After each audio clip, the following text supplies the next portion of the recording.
ये उनके सर एक सवाल मुझे आपसे और करना है, काइंडली अगर आप हमारे साथ रहिए। मैं आपसे एक और मामले पर सवाल करना चाहती हूँ। खबर कुछ यूँ आ रही है कि चीफ जस्टिस के खिलाफ के लिए एक खुसूसी कमेटी की तश्कील की तहरीक मंजूर कर ली गई है और कौमी असम्बली के इजलास में ये तहरीक शाजिया सूबिया सोमरो ने जो है वो पेश की है। रेफरेंस की तैयारी कर रही है, इंदिया भी दिया था वजीर दाखिला राना सनाउल्लाह ने। फहद चौधरी से पहले बात कर लेते हैं। जी फहद।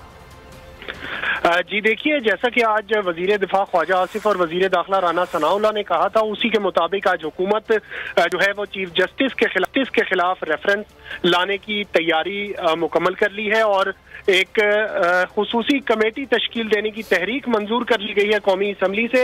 ये कमेटी न सिर्फ चीफ जस्टिस बल्कि दीगर जजेस के भी मिसकंडक्ट का जायजा लेगी और इस कमेटी में मोहसिन शाहनवाज रांझा, खुर्शीद जुनेजो, सलाहुद्दीन अयूबी, शहनाज बलोच और मुत्तहिदा कौमी मूवमेंट के सलाहुद्दीन शामिल होंगे। और स्पीकर कौमी असम्बली को ये इख्तियार दिया गया है इस तहरीक के जरिए कि वो इन अरकान में रद्दोबदल भी कर सकते हैं और दीगर अरकान को भी इस कमेटी में शामिल किया जा सकता है।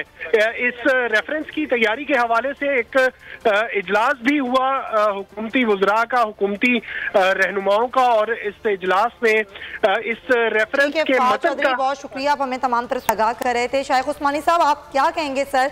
अब हुकूमत चीफ जस्टिस के खिलाफ रेफरेंस की तैयारी कर रही है। ठीक है, वो तो हक तो सबको होता है, लेकिन वो रेफरेंस फाइल होगा।